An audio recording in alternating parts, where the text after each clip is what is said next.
My husband handed me divorce papers. A test he and his friends invented to see if I'd fight for us. They expected tears and begging. I signed quietly and went home. Hours later, his closest friend showed me every message, and my husband finally saw he had risked our whole marriage on someone else's foolish idea. I picked up the pen and signed my name on the divorce papers without hesitation. Julian's face went white. "Wait, what are you doing?" "Exactly what you asked me to do," I said calmly, sliding the signed documents back across the table. "Your attorney can proceed with filing." He stared at the papers like I'd just set them on fire. "Elodie, hold on. I thought we'd talk about this first. You brought me divorce papers during dinner, Julian. What exactly did you think would happen? Before we continue, I want to thank you for joining me in sharing these stories that matter. If you believe that love should never require tests or manipulation, please consider subscribing. It's free and helps us reach more people who need to hear this. Now let's see how this unfolds." His mouth opened, closed, opened again. No words came out. It was the first time in our 7-year marriage I'd seen him genuinely speechless. "You're supposed to fight for us," he finally whispered. And that's when I understood. This wasn't about divorce. This was a test. Some sick game he'd been convinced to play by people who had no business being in our marriage. My name is Elodie. 29 years old. City planner. Someone who doesn't play games with legal documents. And the man sitting across from me, the one I'd spent 9 years building a life with, had just made the worst mistake of his life. Because I don't beg. I don't perform. And I definitely don't reward manipulation. What Julian didn't know yet was that his closest friend was about to show me every message. Every plan. Every calculated step of the trap he'd set. And by the time he realized what he'd done, it would be far too late to take it back. But I'm getting ahead of myself. To understand how we got here, to this moment with divorce papers signed and my husband looking at me like I'd become a stranger, I need to go back. Back to when I actually believed our marriage was unshakable. We met 9 years ago at a community art gallery opening. One of those Thursday evening events where people pretend to understand abstract paintings while drinking cheap wine from plastic cups. My coworker Rachel had dragged me there, insisting I needed to get out more after spending 3 straight weekends working on zoning proposals. Julian was standing in front of the same painting I'd stopped at. Massive swirls of blue and gray that could have meant anything or absolutely nothing. I made some comment about it representing urban isolation. He laughed and said he was pretty sure it was just someone who spilled paint and decided to charge money for it.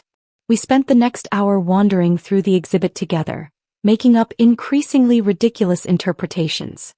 He said one piece represented the existential crisis of refrigerator magnets. I said another captured the emotional journey of a forgotten grocery list. By the time the gallery closed, my cheeks hurt from laughing. We exchanged numbers in the parking lot. Had coffee twice that week. Dinner the next. Within a month, I knew he was different from anyone I'd dated before. There were no games. No weird power dynamics. No testing whether I'd text first or how long I'd wait to respond. Just easy, honest connection. Julian proposed 2 years later on a foggy beach morning. We'd driven to the coast on impulse. No real plan beyond getting out of the city for the weekend. He kept fidgeting with something in his jacket pocket. When we found a quiet stretch of sand, he pulled out a ring. Simple, elegant, exactly what I would have chosen if I'd picked it myself.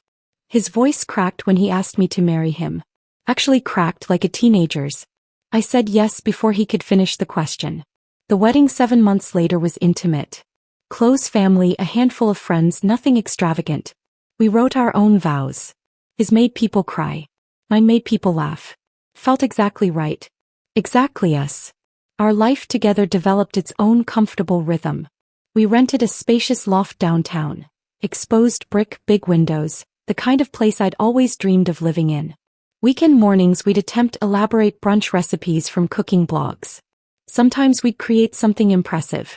More often we'd burn things and end up ordering takeout, laughing over our culinary disasters while sitting on the floor surrounded by smoke alarm batteries we'd removed. We talked about starting a family someday. Not yet, but someday. When work settled down. When we felt ready. When the timing aligned. We had conversations that stretched past midnight about what kind of parents we wanted to be, what values we'd pass down, whether we'd move to the suburbs or stubbornly raise kids in the city. I'm direct by nature. I say what I mean. I don't hint or test or play emotional chess. I expect honesty and I give it in return. That's how I operate in my work as a city planner. You can't build solid infrastructure on vague foundations. And that's how I approach my marriage. I believe Julian was the same way. Thoughtful. Grounded. Steady. Someone who valued straightforward communication as much as I did. Looking back now, I can see the cracks I didn't notice at the time. Or maybe I noticed and dismissed them as nothing worth worrying about. Julian was always susceptible to influence. Not in an obvious way, but he absorbed ideas from whoever spoke loudest in any given room. He'd come home from a work conference talking about productivity systems he'd heard about in a keynote. He'd watch a documentary and suddenly be passionate about whatever cause it highlighted. None of it ever lasted long and it never seemed harmful. When his circle was small and supportive, family, a few close coworkers, friends from our neighborhood, it didn't matter. The voices around him were good ones. But about 6 months before that night with the divorce papers, things started shifting in ways I couldn't quite articulate. Julian would come home from work seeming distant.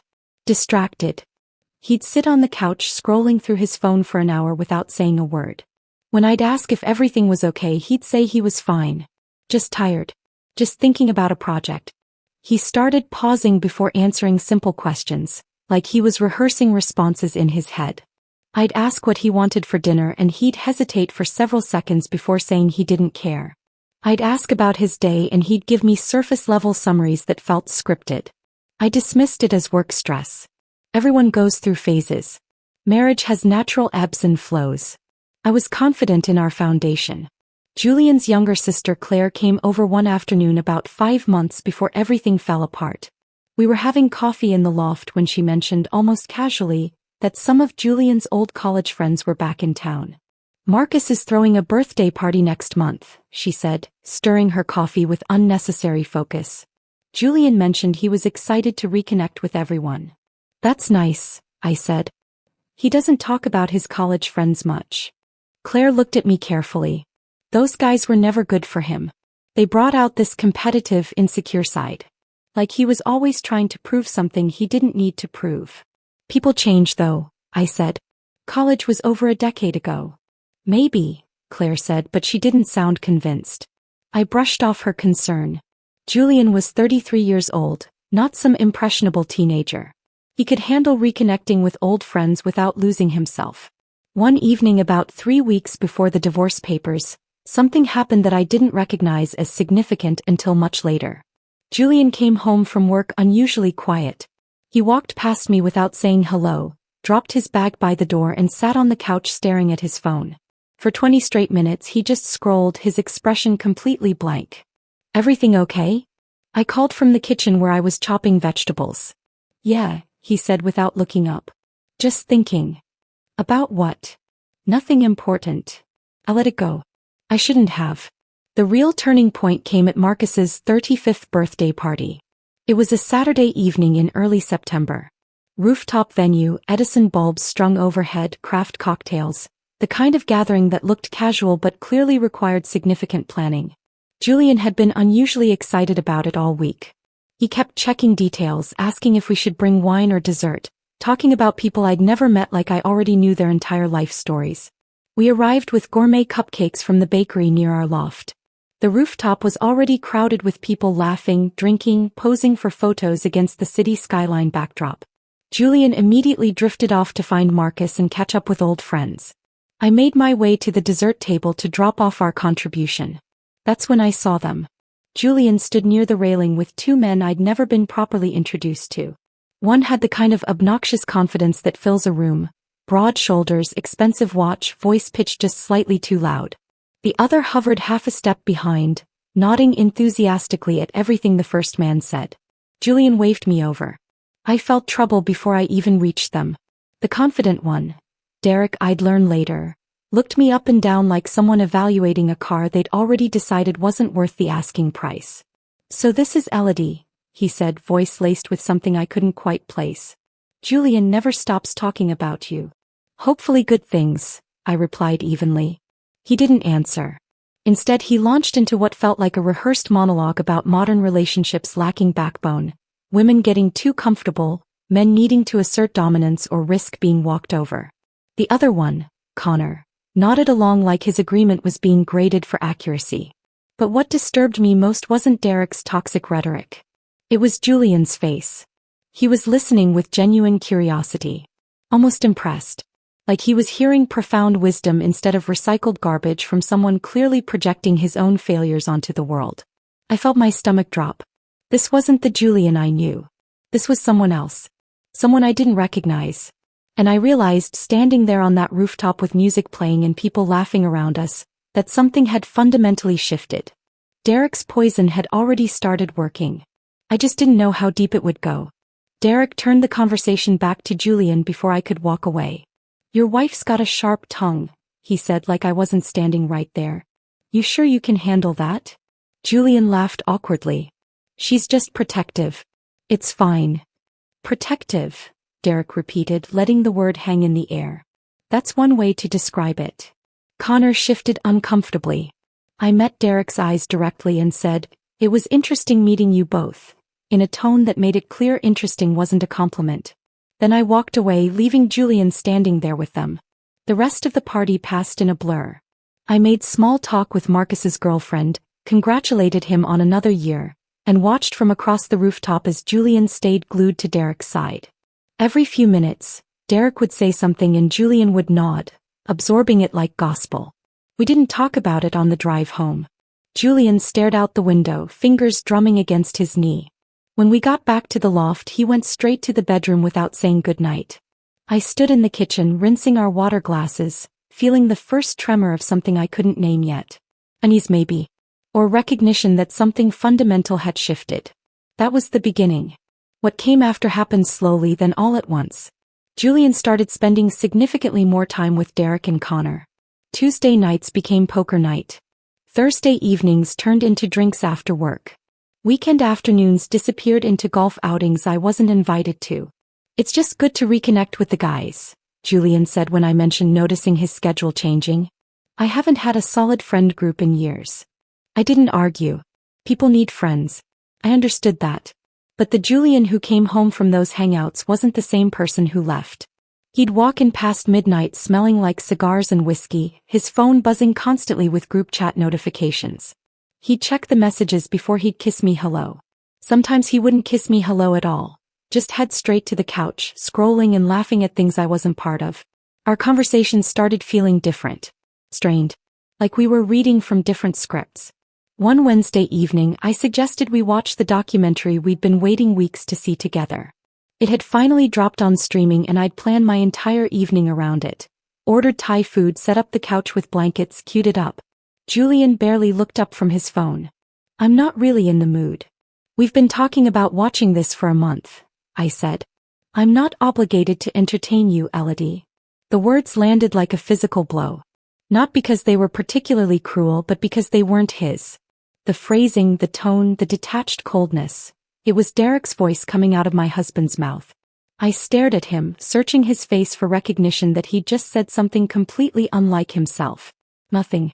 He just returned to scrolling through his phone, thumb moving mechanically down the screen. "Where did that come from?" I asked quietly. "What?" "That phrase. Obligated to entertain me. You've never talked like that before." He bristled. "I'm allowed to set boundaries." "That's not a boundary. That's a script someone gave you." His jaw tightened. He stood up, grabbed his phone and walked into the bedroom without another word. I heard the door close. Not slam, that would have required emotion. Just close, flat and final. I ate the Thai food alone on the couch. From the bedroom I could hear him laughing at something on his phone. The sound carried through the walls, muffled but distinct. The distance between us felt wider than the 30 feet separating the living room from our bedroom.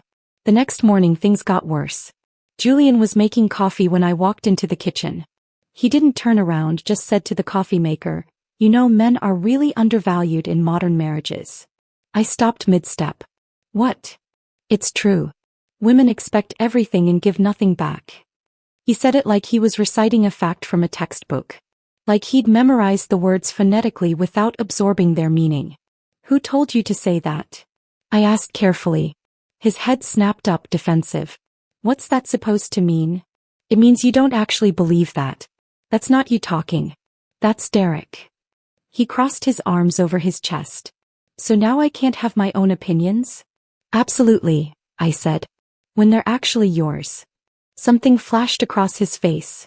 Anger maybe, or shame at being called out.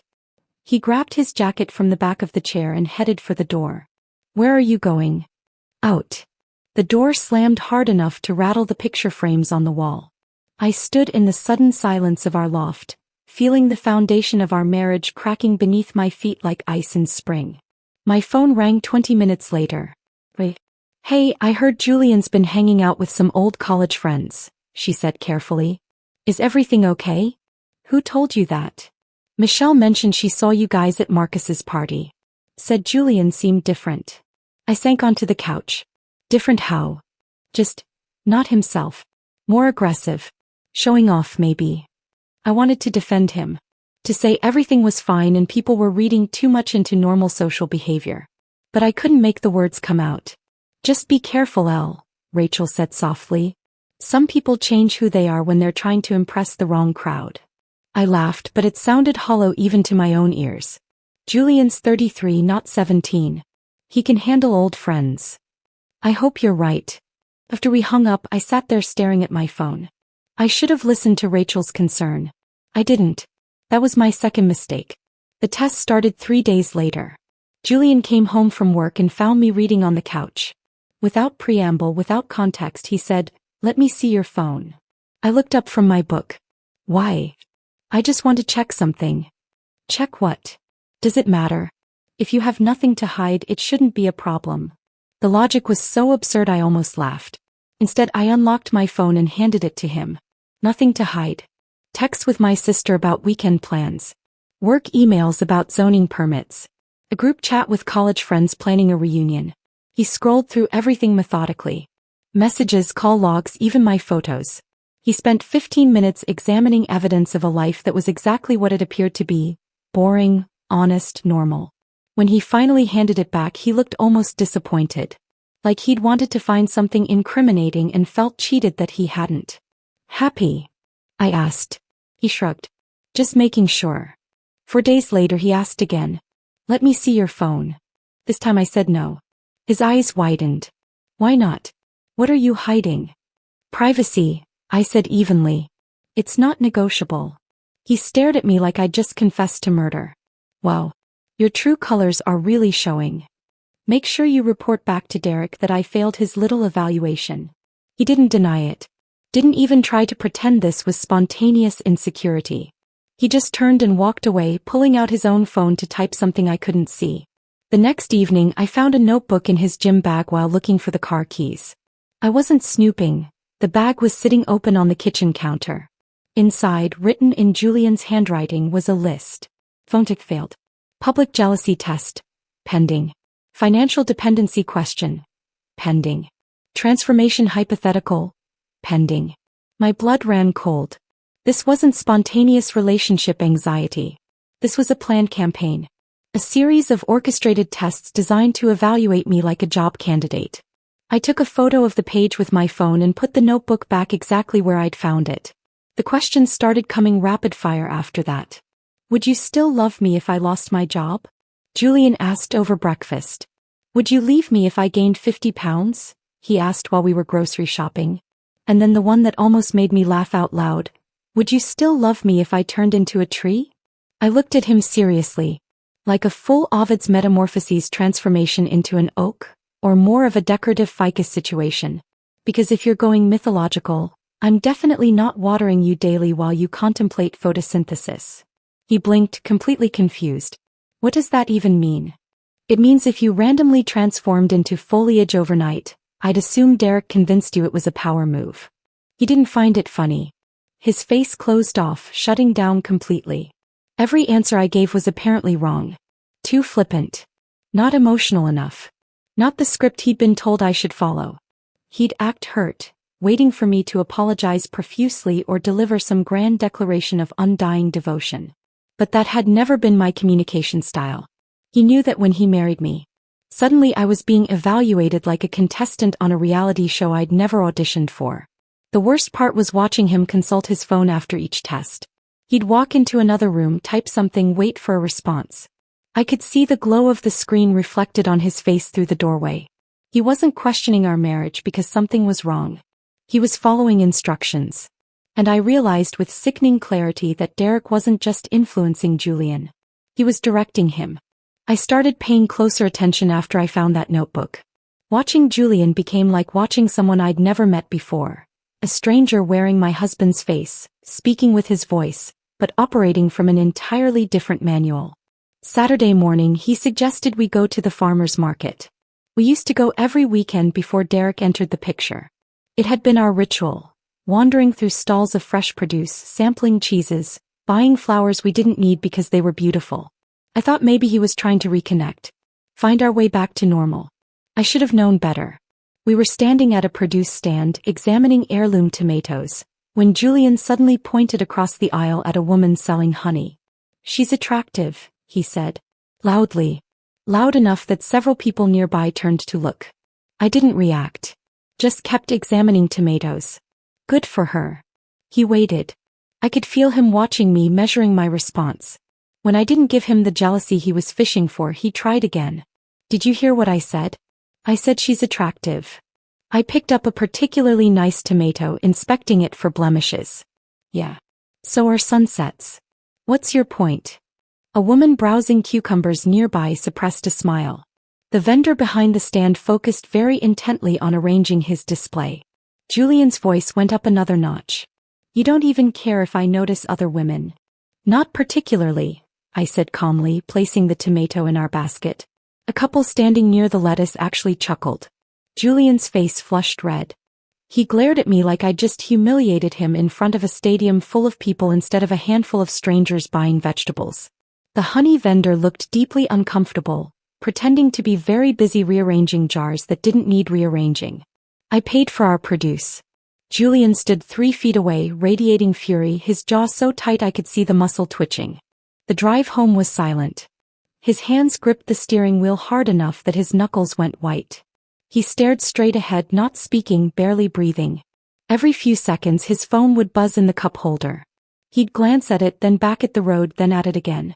When we got back to the loft, he went straight to the bedroom and closed the door.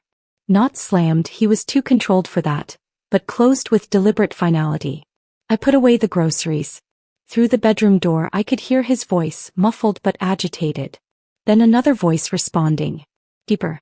Calmer. Derek. I couldn't make out the words, but I didn't need to. The tone told me everything. Derek was validating whatever narrative Julian had constructed about my failures as a wife. Encouraging him. Feeding the toxicity. I stood in the kitchen holding a bunch of parsley I'd forgotten to put in the fridge, listening to my husband seek emotional support from the man destroying our marriage. That evening, Julian emerged from the bedroom with something new in his eyes. A coldness I'd never seen before. A distance that felt calculated rather than emotional. He sat down on the couch across from me, hands clasped in his lap like he was about to deliver a prepared statement. "We need to have a serious conversation," he said. I paused the podcast I'd been listening to. Waited. "I've been thinking a lot, Elodie. I don't think we're compatible anymore." The words should have hurt. Maybe they would have a month ago. But I'd been watching this coming for weeks. I'd seen the foundation eroding. This wasn't a surprise. It was just confirmation. "Hey," I said. "What specifically changed?" He looked momentarily thrown by my composure. He'd expected tears probably. But instead I just sat there waiting for him to explain himself. I feel like you don't fight for us. Like you don't really care." "That's not an answer," I said evenly. "That's a script. What actually happened? What did I do or not do that made you feel this way?" He struggled, searching for specifics he clearly didn't have. "You wouldn't understand. You never prioritize my emotional needs." There was again. Derek's phrasing. Word for word, delivered like Julian had memorized it for a test. "Then help me understand," I said. "I'm sitting right here. Explain it to me." But he couldn't. Or wouldn't. Every attempt I made to dig deeper, to get to the actual root of whatever this was, hit a wall of vague platitudes that sounded like they'd been copy-pasted from a toxic masculinity forum. "I need someone who fights for me. I need someone who shows passion. I need someone who proves their commitment." I recognized every single phrase. They were all Derek's. None of them were Julian's. Have you considered couples therapy? I asked. We could talk to someone together. Figure out what's actually happening here. His response came fast and cold. Therapy won't fix this.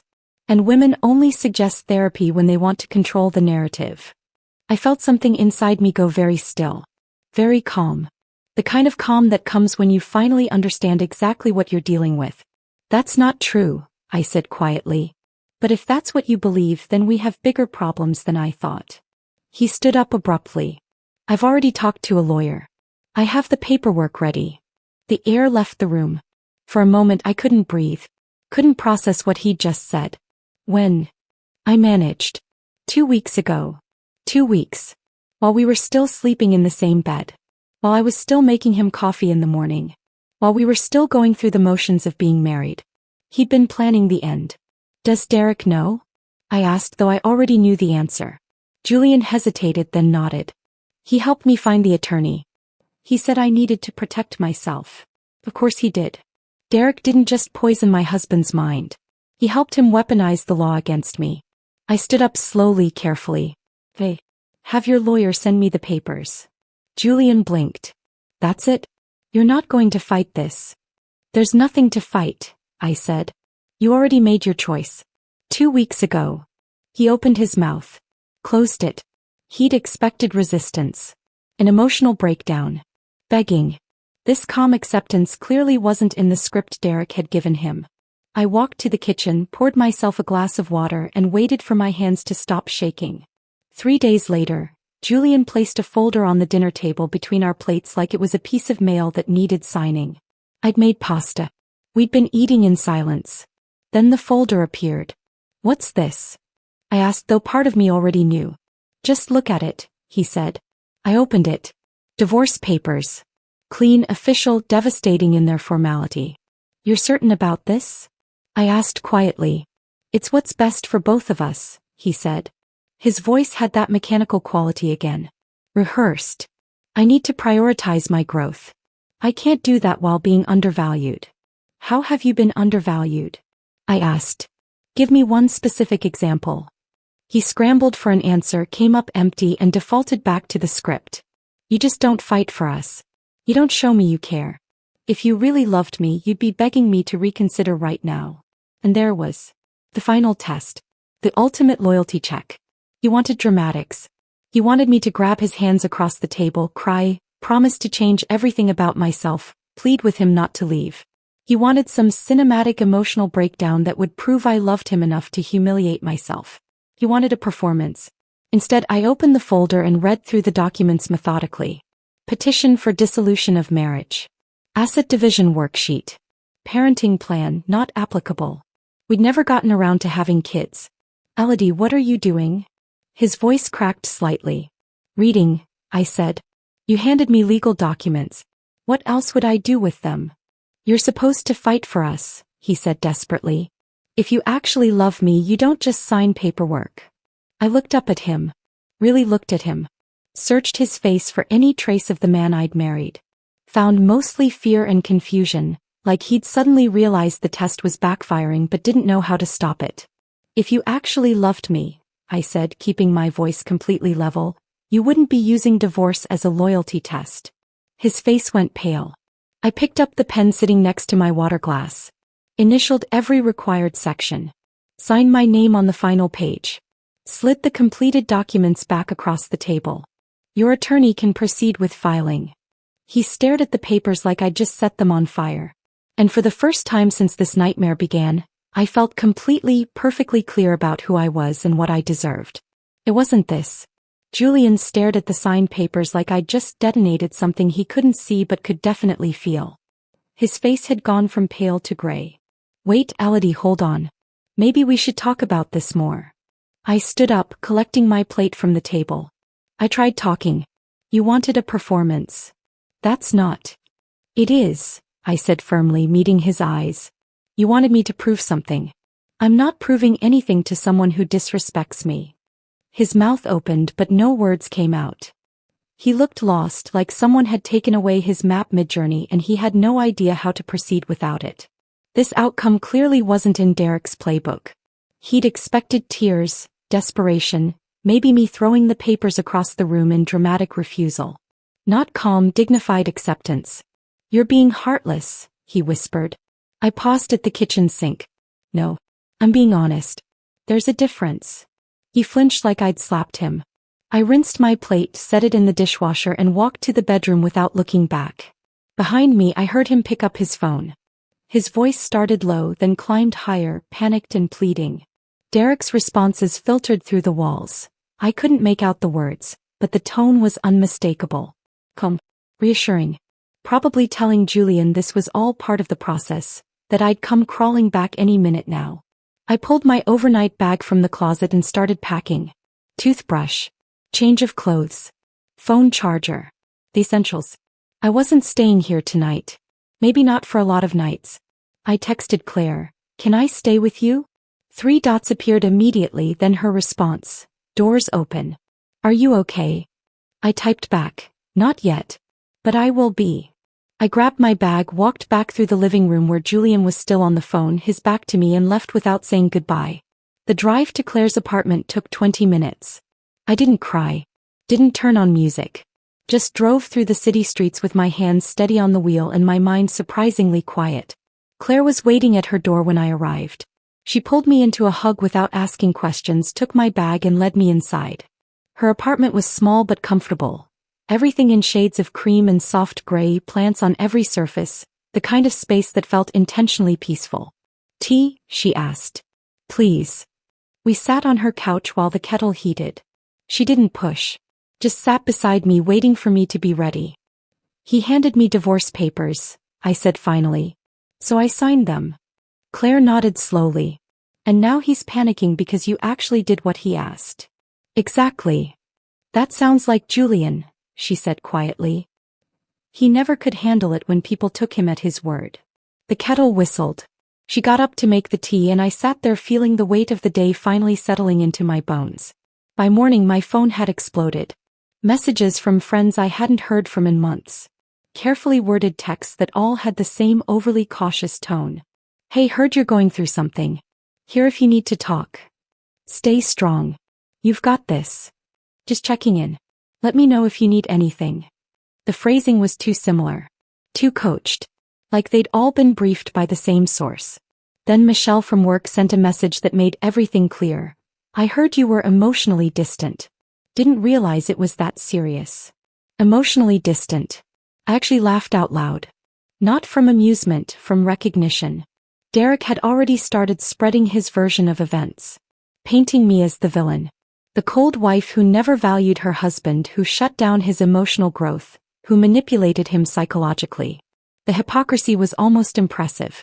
I responded to each friend with the same message. Julian initiated divorce as a test. I signed. That's the complete story. Some people immediately backtracked, apologizing for jumping to conclusions. A few asked follow-up questions, genuinely concerned. Others went silent, and I made mental notes about who fell into that category. Claire sat across from me at her small kitchen table watching me type responses. "Derek's already doing damage control." "Of course he is," I said. "Can't have people knowing his brilliant strategy backfired." "What are you going to do?" "Get my own lawyer." I called Margaret Pritchard that afternoon. Claire had recommended her. A divorce attorney with a reputation for being fair but firm, someone who didn't tolerate games or manipulation. Margaret's office was downtown, all glass and steel and efficiency. She met with me within 2 hours of my call. "Tell me everything," she said, pen poised over her notepad. I laid it out. The timeline. The notebook with the list. The divorce papers Julian presented like a script he expected me to fail. Margaret didn't interrupt. Just took notes, her expression neutral but her pen moving fast. When I finished, she looked up. "This is one of the stranger cases I've handled, but not the strangest. Men do stupid things when their friends convince them relationships are competitions." She flipped through her notes. "The good news is you've documented everything well. The bad news is your husband is likely going to panic when he realizes this is actually proceeding." "Let him panic," I said. She smiled slightly. "I like working with clients who know what they want. Let's get the paperwork filed and move this forward cleanly. No drama. No delays. Just dissolution. I left her office feeling lighter than I had in weeks. Everything was in motion now. No more limbo. Julian didn't contact me that entire first day. I stayed at Claire's, sitting on her couch, reading a book I couldn't focus on while she worked from her home office in the next room. Around 11 that night my phone rang. Julian. I stared at his name on the screen, debating whether to answer. Curiosity won. Elodie. His voice came through broken, ragged. I made a terrible mistake. I didn't respond. Just held the phone to my ear and waited. I didn't mean any of it. I wasn't actually going to go through with the divorce. It was... He paused and I could hear him struggling with the admission. It was supposed to be a test. There it was. Out loud. Confirmed. Derek said you'd refuse to sign, Julian whispered. He said if you really loved me you'd fight harder. I thought you would fight. I stayed silent. There was nothing productive to say. Nothing that would change what had already happened. He broke completely then. Full gasping sobs. Frantic apologies tumbling over each other. Rambling explanations about how Derek had convinced him this would strengthen our marriage. How he'd thought shocking me with divorce papers would make me prove my devotion. How he'd never imagined I'd actually sign. I love you, he kept saying. I love you. I didn't want this. But all I felt was clarity. Cold, perfect clarity. He tried to test our marriage with legal documents. He'd let someone else control his judgment. And he'd expected me to cooperate with the manipulation like it was a normal part of loving someone. When he finally exhausted himself, when the sobs turned to shaky breathing and the apologies ran out, I said simply, "Goodbye, Julian." And I ended the call. Claire appeared in the doorway of the living room. You okay? I nodded. I am actually. For the first time in months, I know exactly where I stand. She came and sat beside me on the couch. Julian called me yesterday. Asked if I could talk to you, convince you to reconsider. What did you say? I told him he made his choice and now he gets to live with it. She looked at me carefully. He's my brother. I love him. But what he did to you was cruel and stupid and I'm not going to help him fix it. I felt a surge of gratitude so strong it almost brought tears. Thank you for not pushing me. He squeezed my hand. You're the strongest person I know, Elle. You don't need anyone to fight your battles. You just need people who won't add to them. That night I slept better than I had in weeks. No more waiting for tests I didn't know were coming. No more walking on eggshells around someone who was supposed to be my partner. No more wondering if the man I loved was still in there somewhere beneath Derek's influence. Just clarity. Cold and clean and finally mine. The next morning, I woke up on Claire's couch to sunlight streaming through her east-facing windows and the smell of coffee brewing in the kitchen. For a moment I forgot where I was. Then everything came rushing back. The signed papers, Julian's panicked phone call, the clarity I'd finally found. My phone buzzed on the coffee table. A message from an unfamiliar number that turned out to be Connor. Elodie, please. I need to talk to you urgently. I know I don't deserve your time, but I can't stay silent anymore. Not after everything that happened. I stared at the message for several minutes, reading it over and over. Connor. Derek's perpetual shadow. The guy who nodded along to everything, never speaking up, never questioning. Why would he reach out now? What could he possibly have to say that would matter? But something in the message felt genuine. Desperation mixed with guilt. Like he'd been carrying something heavy and finally couldn't hold it anymore. I typed back, when and where. His response came within seconds. Anytime. Anywhere you want. I have things you need to see. We agreed to meet at a coffee shop across town.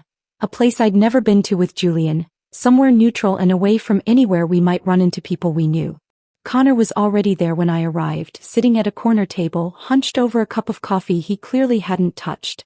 He looked terrible.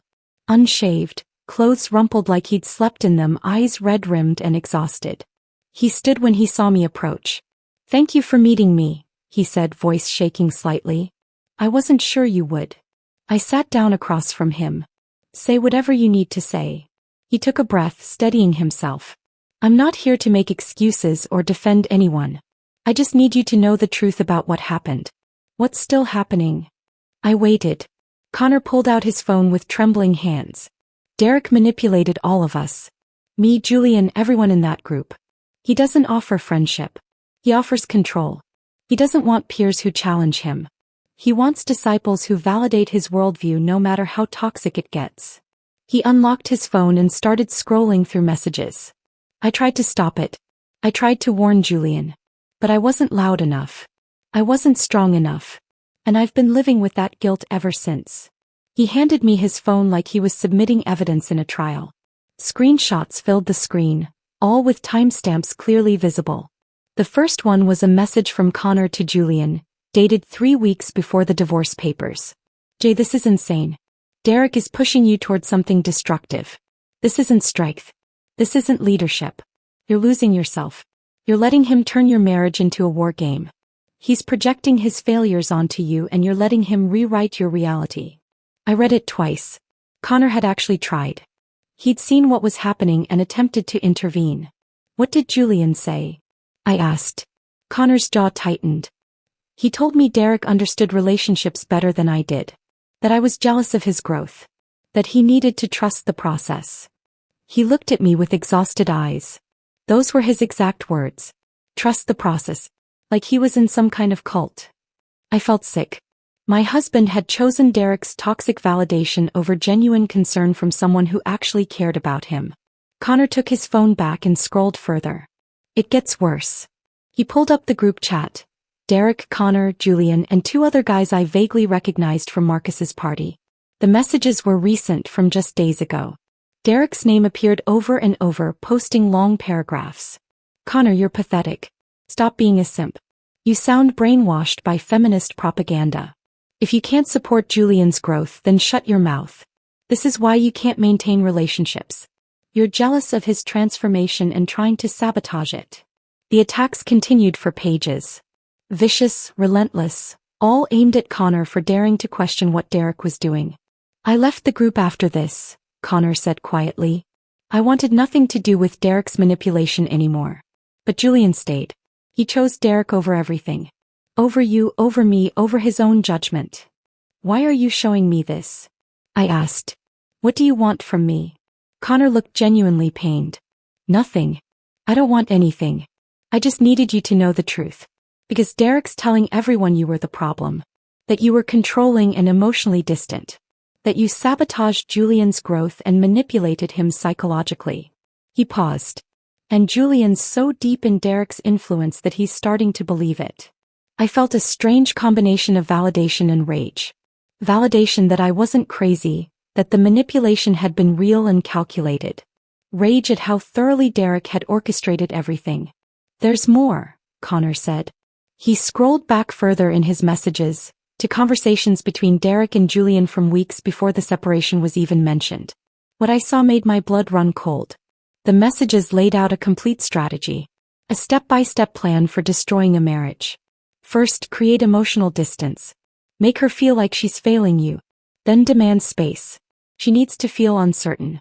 Finally, present divorce papers. She signs she never truly loved you. If she refuses and fights, then she's worth keeping. It was genuinely deranged. An actual manual for weaponizing divorce. But what hurt more were Julian's responses. Small moments where doubt broke through. I don't know about this. This feels extreme and cruel. What if she actually signs? What if I lose her permanently? I love her. I don't want to destroy what we have. Every single time Julian hesitated, Derek responded with the same kind of reinforcement. Crushing the doubt. Feeding the toxicity. Doubt means you're weak. A real man tests his woman. You deserve a partner who fights. She won't leave unless you force her hand. This is about reclaiming your power. I handed the phone back to Connor, my hands steadier than I expected. I appreciate you showing me this. Really. It helps to know I wasn't imagining things. But, Connor asked, reading my tone. But it doesn't change my decision. I'm not going back. He nodded and something like relief crossed his face. I didn't think you would. Honestly, I hoped you wouldn't. You deserve better than someone who'd let himself be manipulated into destroying something good. Why did you stay silent for so long? I asked.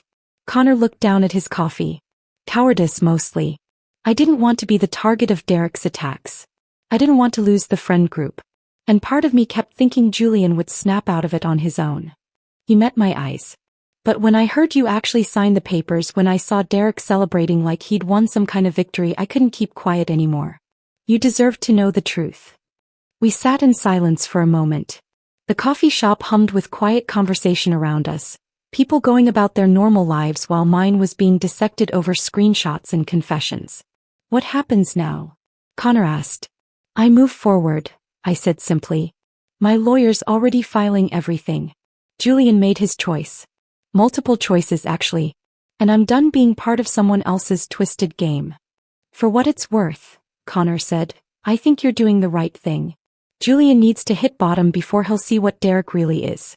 And even then, I'm not sure he'll recover from this. That's not my problem anymore, I said, and I meant it. Connor nodded. Can I ask you something? Go ahead. How did you stay so calm? When he handed you those papers, when he expected you to fall apart, how did you just sign them? I thought about it for a moment. Because the moment I understood it was a test, I knew the marriage was already over. You don't test people you trust. You don't manipulate people you respect. And I'm not interested in proving my love to someone who thinks it needs proving. Connor smiled sadly. Julian has no idea what he lost. No, I agreed. He really doesn't. I stood to leave. Connor stood too. Thank you for meeting me, he said. And I'm sorry. For not being braver sooner. You were brave enough when it mattered, I told him. That counts for something. I walked out of the coffee shop into the bright morning, feeling lighter than I had in months. The truth was out. The manipulation was exposed. And I finally had confirmation that none of this had been my fault. Julian had chosen this path. He'd followed Derek's poison willingly, ignoring every warning, dismissing every doubt. And now he'd have to live with the consequences. I drove back to Claire's apartment with the windows down, letting the spring air clear my head. Connor's revelations had given me something I didn't know I needed: confirmation. Proof that the manipulation had been real, calculated, deliberate. I wasn't losing my mind. I hadn't imagined the change in Julian. It had all been orchestrated by someone with nothing better to do than destroy other people's happiness. When I got back, Claire was working at her kitchen table, laptop open, glasses perched on her nose. She looked up when I walked in. How'd it go? Enlightening, I said, dropping my keys on the counter. Connor showed me everything. The whole plan. Every message. Every manipulation. Claire closed her laptop. And it doesn't change anything. I'm still moving forward with the divorce. She nodded, unsurprised. Good. That night, I was sitting on Claire's couch reading when movement outside the window caught my attention. I looked down at the street below and saw him, Julian, pacing the sidewalk like he'd lost something and couldn't remember where he'd left it. Back and forth, phone in his hand, looking up at Claire's building every few seconds. The intercom buzzer rang. Once, twice, 3 times in rapid succession. Claire got up and pressed the button. What? Claire, please. I need to talk to Elodie. Julian's voice came through tinny and desperate. She doesn't want to talk to you. Go home, Julian. Just 5 minutes. Please. No. Go home before I call the police. She released the button. The buzzer rang again immediately. She unplugged it from the wall. My phone started ringing. Julian's name lit up the screen. I declined the call. It rang again. Declined. I turned off the ringer. Text messages started flooding in. I watched them appear one after another, not opening any of them. Please, Elodie, just let me explain. You're making a huge mistake. Derek was wrong. I see that now. I love you. Please don't throw away everything we built. The messages kept coming. Apologies mixed with accusations. Desperation bleeding into anger, then back to pleading. An emotional roller coaster I had no interest in riding. Claire sat beside me on the couch. Want me to call the police? I shook my head. Not yet. Let him exhaust himself. We sat there in silence watching TV with the sound low, while Julian paced outside for 2 solid hours. Finally, around midnight, he gave up and left. But that wasn't the end of it. The next day, Julian was waiting outside my office building when I left work.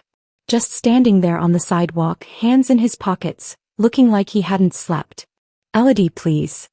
I walked past him to my car without responding. Can we just talk? 5 minutes. That's all I'm asking. I unlocked my car door. He stepped closer. I know I messed up. I know I listened to the wrong people. But we can fix this. We can. I got in my car, closed the door, and drove away while he was still talking. The day after that, he showed up at my gym. Waiting in the parking lot when I came out after my morning workout. How did you even know I was here? I asked, already knowing the answer. He'd been tracking my location somehow. Probably had been for weeks. I just wanted to see you. To explain. There's nothing to explain, Julian. You made yourself very clear. That's not fair. You're not even giving me a chance to. I walked to my car, got in, and left him standing there. Handwritten letters started appearing at my building's front desk. Long, rambling explanations full of apologies and excuses and nostalgia. Reminders of good times we'd had, promises that things could go back to how they were, assurances that he'd changed. But not once, not in any of the texts, calls, letters, or parking lot ambushes, did he say, I was wrong to manipulate you. It was always, I made a mistake, as if filing for divorce had been some minor oversight instead of a calculated test designed to break me down. I documented everything. Screenshots of texts. Photos of him waiting outside my workplace. Copies of the letters. Witness statements from Claire and my coworker Michelle, who'd seen him lurking by my car. I forwarded it all to Margaret. She reviewed everything and sent a formal written notice to Julian's attorney. The legal language was dense, but the message was clear. No more unannounced visits, no waiting outside Elodie's residence or workplace, no attempts at contact outside legal channels, no emotional ambushes. Once consequences became legal instead of just emotional, Julian stopped immediately. The calls ended. The texts ceased. The letters stopped appearing. No more parking lot confrontations or surprise appearances outside my gym. I felt a grim satisfaction at how quickly he'd backed off when actual boundaries had actual teeth. Meanwhile, Connor kept me updated on what was happening in Derek's world. Derek is losing it, he texted one evening. He's furious, you know everything. He's blaming Julian for being weak. Blaming me for betraying the group. He's calling you manipulative and saying you poisoned everyone against him. Good, I replied. Let him implode. Connor sent me a screenshot from the group chat, the one he'd already left but apparently could still see. Derek's message filled the screen. This is what happens when you let women control the narrative. Elodie manipulated all of you. She's the real villain here. She played the victim and you all fell for it. Julian's better off without her. I showed it to Claire. She read it and laughed. He's really committed to rewriting reality, isn't he?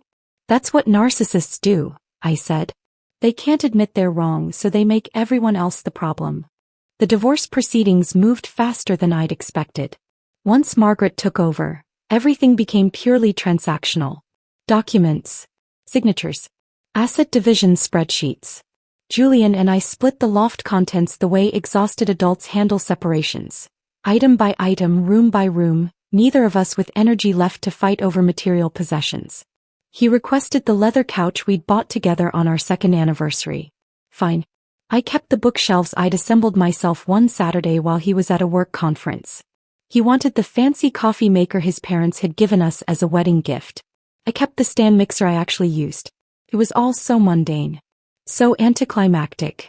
The end of a marriage reduced to checkboxes and inventory lists. The hardest part wasn't the legal process. It was navigating the mutual friendships. Some people reached out with carefully worded messages, "Hope you're doing okay," in that tone that suggested they'd already heard a version of events from someone else and weren't sure what to believe. A few friends took Julian's side without asking questions. Others stayed neutral but distant, not wanting to get involved in drama. Rachel called me one evening. I heard what happened. I'm so sorry, Elle. I always thought something was off about Derek. You tried to warn me, I said. I should have been more direct. It wouldn't have changed anything. Julian made his choice. Marcus reached out too, apologizing profusely. I had no idea Derek would poison Julian like that. I never would have reconnected them if I'd known what he'd become. I believed him. Marcus had been oblivious, not malicious. He just wanted to bring old friends back together, not knowing one of them had turned toxic. Connor told me he'd started therapy to process everything. I need to understand how I let myself enable someone like Derek for so long, he said. While all of this was happening, Derek's world was apparently falling apart. I ran into him one afternoon completely by accident. I was leaving a bookstore downtown, bag of new novels in hand, when I heard his voice cutting through the street noise. Elodie. I turned slowly, deliberately calm. Derek was walking toward me like he'd been waiting for this confrontation. You should be ashamed of yourself, he started immediately. The way you treated Julian is disgusting. You gave up on a man who was trying to grow and assert himself. I looked at him evenly. Are you planning to pause for air at any point? He blinked, thrown off his rhythm. You interrupted my afternoon, I said. So we're even. His jaw clenched. You abandoned him when he needed you to fight. People on the sidewalk were slowing down, watching the confrontation unfold. I asked him genuinely, has anything in your life ever actually worked out the way you narrate it? His face went red. What's that supposed to mean? I'm serious. You're 2 divorces deep, apparently heading toward a 3rd breakdown, and somehow you still think you're qualified to lecture people about relationships. Several passers-by had stopped completely now, no longer pretending not to listen. Derek opened his mouth but no sound came out. For the first time since I'd met him, he had absolutely nothing to say. Derek's face contorted, cycling through emotions faster than he could process them. Confusion. Anger. Humiliation. The crowd around us had grown larger. At least a dozen people now openly watching instead of pretending not to. You're a toxic feminist, he finally managed, voice shaking slightly. I almost laughed. Sure. That must be it. Definitely not the fact that you engineered a divorce scheme and expected applause when it exploded in everyone's faces. He opened his mouth again but nothing came out. His brain seemed to stall completely. For the first time since I'd met Derek, he was genuinely speechless. No rehearsed comebacks. No toxic platitudes. Just silence. I'm not going to argue with you, I said calmly. You're not my problem. You never were. I walked past him, got in my car, and drove away while he stood frozen on the sidewalk like someone had unplugged him mid-performance. In my rearview mirror, I saw a few bystanders laughing. One woman actually gave me a thumbs up as I pulled away from the curb. That evening, Connor texted me, Derek's losing it. He just posted a rant about you on social media. It's completely unhinged. I checked out of morbid curiosity. Derek had written a long rambling post about modern women who abandon good men and manipulate narratives to play the victim. He didn't name me specifically, but anyone who knew the situation would recognize exactly who he was talking about. The post was filled with his usual rhetoric. Women wanting everything while giving nothing, men being undervalued and disrespected, relationships requiring strength and dominance to survive. But the comments section didn't go the way Derek expected. People who actually knew the story started calling him out immediately. Didn't you coach Julian into filing for divorce as a test? And now you're mad that Elodie called the bluff. Maybe stop giving relationship advice when you're twice divorced and apparently heading for round 3. Someone had gone through Derek's old posts and screenshot his previous advice. All the toxic garbage about testing partners, maintaining control, never letting women gain emotional leverage. They posted the screenshots side by side with his current rant. Another comment read, maybe if you spent less time lecturing others and more time working on yourself, you wouldn't be twice divorced and friendless. The thread kept growing. People sharing their own experiences with Derek's manipulation. Others posting stories about his failed marriages. A few mutual acquaintances pointing out the hypocrisy of someone whose own life was falling apart giving advice to people in healthy relationships. Derek deleted the post within 3 hours, but the screenshots had already circulated. People had saved them, shared them, spread them across different platforms. The damage was done. For weeks later, Connor sent another message. You need to see Derek's latest social media. It's absolutely wild. I checked, curious what fresh disaster he'd created for himself. Derek had apparently entered a new phase. His profile was suddenly full of couple photos with a woman named Stephanie, polished, professional-looking, the kind of person who probably had her life together in ways Derek definitely didn't. His captions had completely changed tone. Finally found a woman who matches my energy. She challenges me intellectually. Learning what real partnership looks like. This was the same man who'd lectured Julian about never letting women gain emotional leverage. The same person who'd preached about maintaining dominance and control at all costs. Now he was posting photos of himself looking adoringly at Stephanie with captions like, She makes me want to be better, and learning to listen more than I speak. The comments section was ruthless. People immediately started pulling up his old posts. The ones about female manipulation, about testing women, about never showing vulnerability, and comparing them to his new performative softness. Which version of Derek is the real one? Or are you just trying on personalities until one gets you attention? Remember when you said men should never let women see them vulnerable? What happened to that? This is the guy who destroyed someone's marriage because he thought testing loyalty was masculine. Now he's posting couple selfies and talking about emotional growth. Connor sent me screenshots, clearly entertained by the whole spectacle. This is who convinced Julian to blow up his marriage. Someone who performs whatever version of masculinity he thinks will get him validation. I had to admit, there was something almost satisfying about watching Derek's hypocrisy get exposed so publicly. But the story didn't end there. 3 weeks later, Stephanie apparently ended things. How did I know? Because Derek's social media underwent another dramatic transformation overnight. Every couple photo disappeared. Every soft, vulnerable caption vanished. He unfollowed Stephanie completely and scrubbed any evidence that the relationship had ever existed.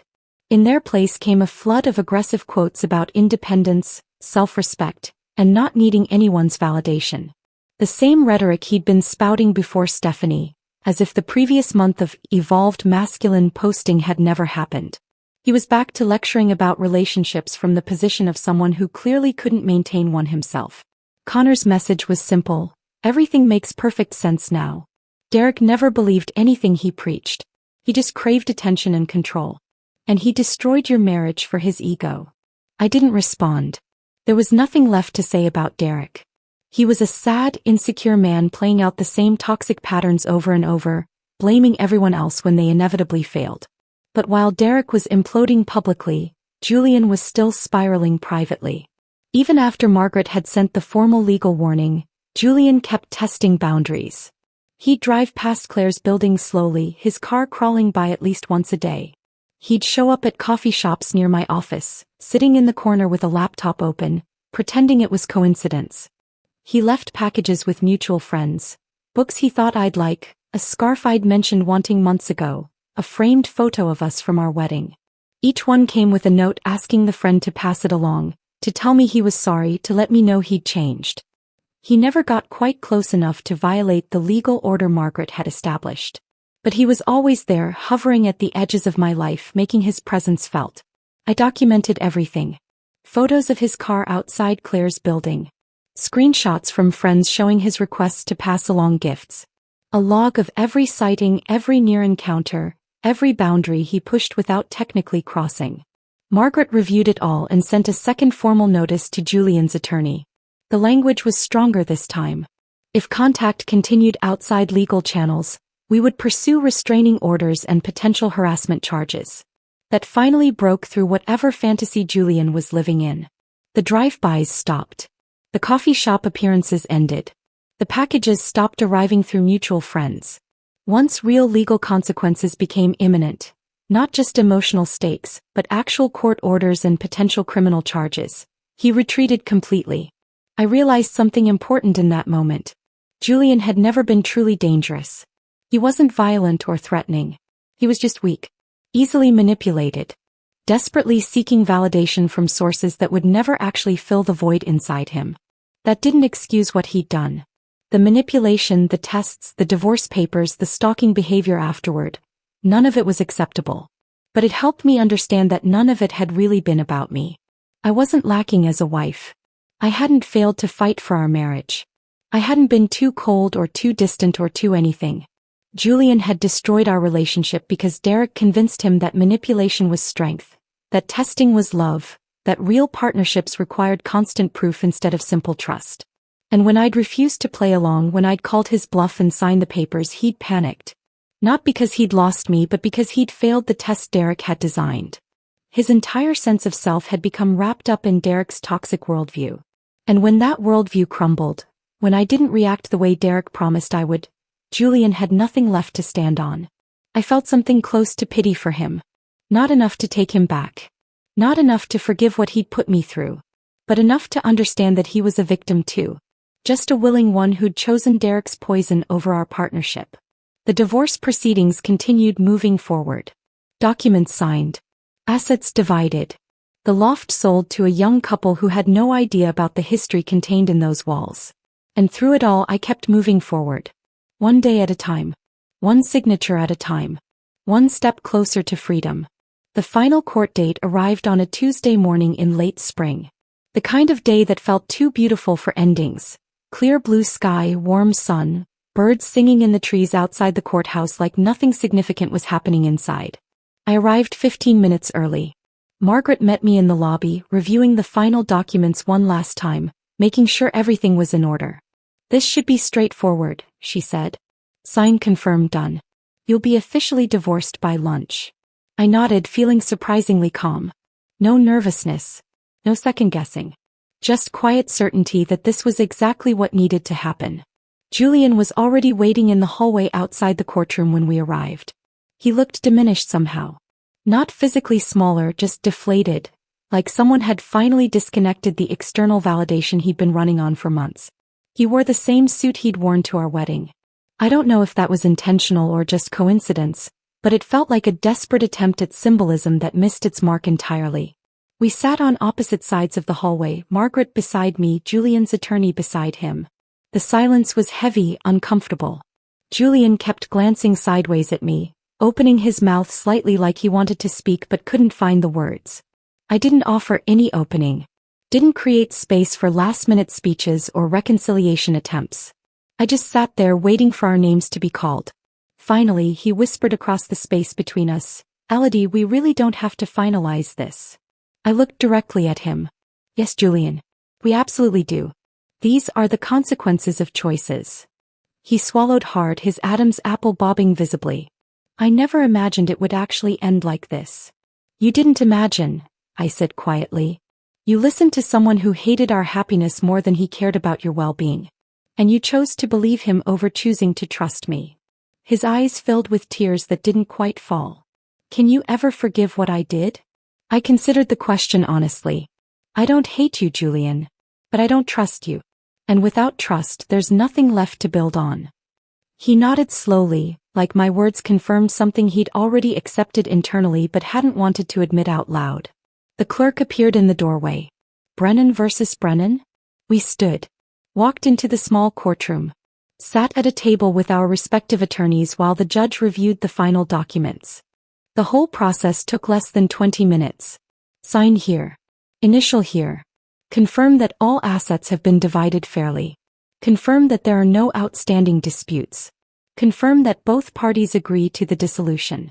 Yes, yes, yes. The judge signed the final order. "Your marriage is officially dissolved. You're both free to go." Just like that. 7 years of marriage ended with a signature and a sentence. We walked out together, our attorneys peeling off in different directions. Julian and I stood near the courthouse exit, the spring sunlight streaming through the tall windows. "Goodbye, Elodie," he said softly. "Goodbye, Julian." No screaming confrontation. No dramatic last-minute confession. No movie-worthy moment of realization.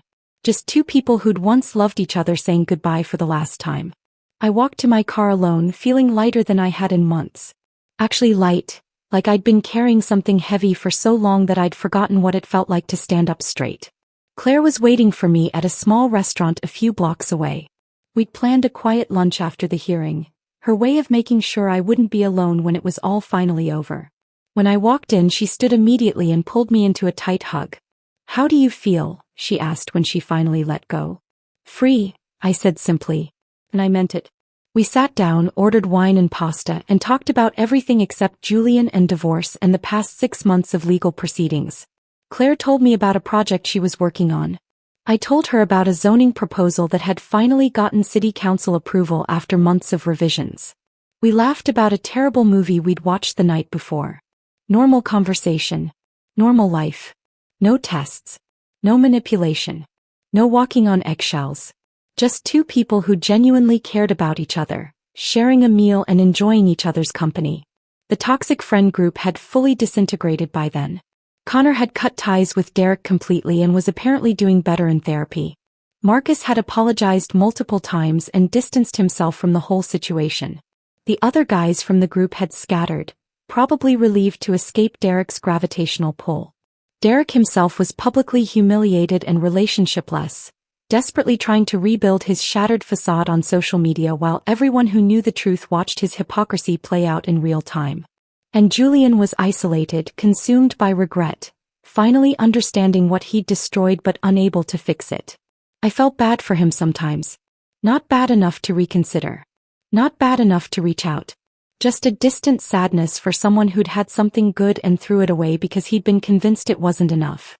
3 months after the divorce was finalized, I ran into Marcus at a community farmer's market. He saw me examining heirloom tomatoes, the same kind Julian and I had been looking at the day he'd staged his public jealousy test, and approached cautiously. "Elodie, can we talk for a minute?" I nodded and we stepped away from the produce stand. "I owe you an apology," Marcus said. "A real one." "You already apologized," I reminded him. He shook his head. "Not adequately. I brought Derek back into Julian's life. I reconnected them. I didn't know what Derek had become, but I should have been more careful. I should have paid attention to the warning signs. I appreciated his sincerity. You couldn't have known. Derek's very good at hiding what he is until he's already inside someone's head." Marcus hesitated, then said quietly, "Julian's struggling. Really struggling. He cut Derek off completely about a month ago, but the damage is done. He lost you. He lost most of his friends. He lost his self-respect." He looked at me carefully.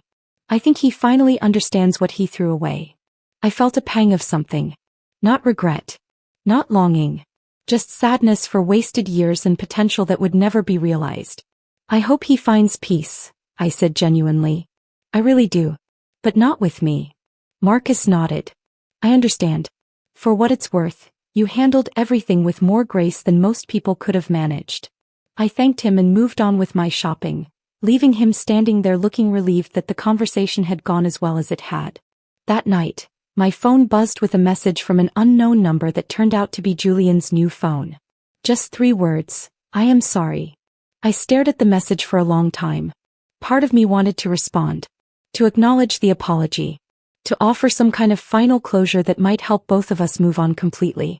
But another part, the part that had been rebuilding my life piece by piece over the past 6 months, knew that responding would only reopen a door I'd carefully, deliberately closed. I deleted the message without replying. 6 months after the divorce was finalized, I was sitting in my new apartment. Smaller than the loft Julian and I had shared, but entirely mine. 1 bedroom, big windows, a kitchen I'd slowly been filling with cooking equipment I actually used. Claire was helping me hang pictures on the wall. Rachel had brought wine and was queuing up a playlist on her phone. We were laughing about something completely trivial. A customer Rachel had dealt with at work who'd insisted the earth was flat. When I realized something. This was the first time in over a year that I felt completely at peace. No tests waiting around the corner. No manipulation disguised as love. No walking on eggshells around someone who was supposed to be my partner. Just genuine friendships with people who valued honesty over games. I didn't beg. I didn't break. I didn't perform the emotional theater Julian had been coached to expect.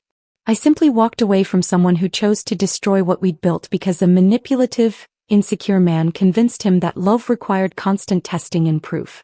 And I'd never once looked back. Because the greatest revenge wasn't punishing Julian or exposing Derek or making anyone suffer. The greatest revenge was building a life where Julian's absence felt like freedom instead of loss. A life where I could sit with friends, drink wine, laugh about nothing and feel genuinely, completely happy. A life that was entirely mine. And that was worth more than any marriage built on tests and manipulation could ever be. If this story of quiet strength and ultimate freedom had you nodding along, hit that like button right now. My favorite part was when Elodie calmly signed those divorce papers without a single tear, calling Julian's bluff perfectly. What was your favorite moment? Drop it in the comments below. Don't miss